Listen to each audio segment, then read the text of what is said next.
plant looks dead. Yellowing leaves, drooping stem, soil that's been faithfully watered for weeks. And somehow it just keeps getting worse. So you assume it's over. You throw it out. Most people do. But here's the strange truth. A plant that looks half dead is almost never actually dying. It's starving. There's something its soil simply cannot give it anymore.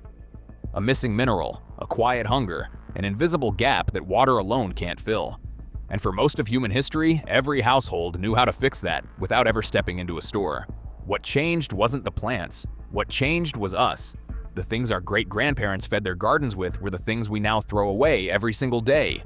The onion skins, the rice rinse water, the banana peel in the kitchen bin. To them, those weren't waste at all. They were the quiet, daily ingredients that kept everything alive. Here are 3 of those forgotten practices. Small, surprising, and still working exactly as they always did. Start with the one hiding at the bottom of your kitchen bin.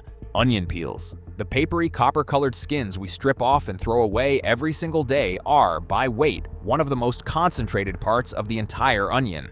They carry sulfur compounds, potassium, calcium, and a long list of plant antioxidants, quercetin chief among them, that the inside of the onion barely contains. Gardeners across rural Europe and Asia knew this for generations. Instead of discarding the skins, they steeped them in cold water for a day or two, then poured the deep amber liquid around the base of struggling plants. What happens is straightforward. The potassium in onion skins is exactly what plants reach for when they're flowering, fruiting, or recovering from stress. The sulfur compounds help with root strength and resistance to certain fungal problems. The tea won't bring a truly dead plant back to life, nothing will, but it will visibly perk up a tired one within a few days. Tomatoes, peppers, roses, and houseplants tend to respond most noticeably. The reason almost no one does this anymore is the same reason almost no one does any of this anymore. We stopped looking at our scraps long enough to see what was inside them. The next practice came from kitchens half a world away.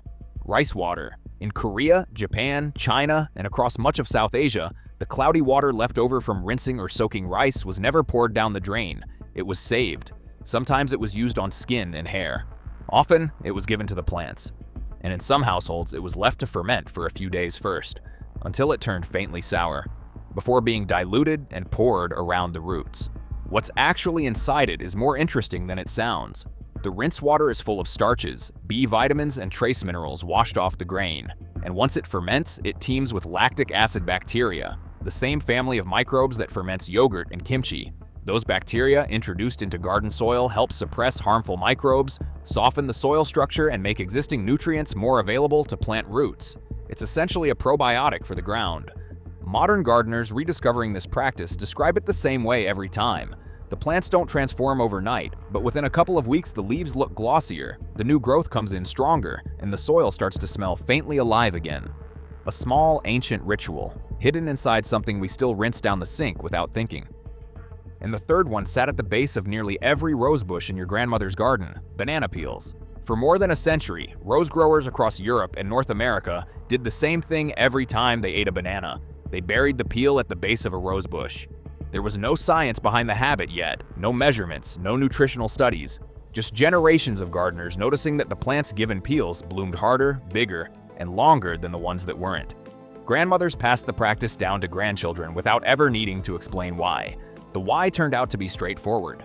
Banana peels are one of the most potassium-rich materials you can put in a garden, with meaningful amounts of phosphorus, magnesium, and calcium alongside. Potassium is the mineral plants reach for when they're producing flowers and fruit. Exactly when roses, tomatoes, peppers, and most fruiting plants need the biggest boost.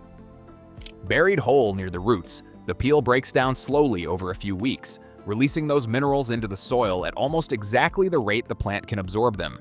Or it can be chopped, dried, and crumbled into the topsoil as a slow-release feed, or soaked in water for a day or two, and the liquid poured around the base, just like the onion peel tea.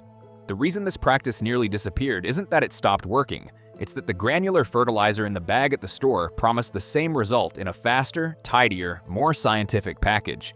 The peels still work exactly as they always did. The habit just left us, one generation at a time. 3 quiet practices, 3 forgotten habits. And every one of them used to be ordinary.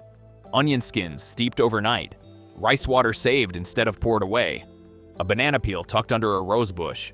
None of it was magic. None of it ever needed to be. It was simply what people did before they were taught that everything useful had to come in a bag with a label on it. A dying plant rarely needs a miracle. It usually just needs the same small things that kept other plants alive long before any of us were born, and almost all of those things are already sitting somewhere in your house, waiting for someone to notice them again.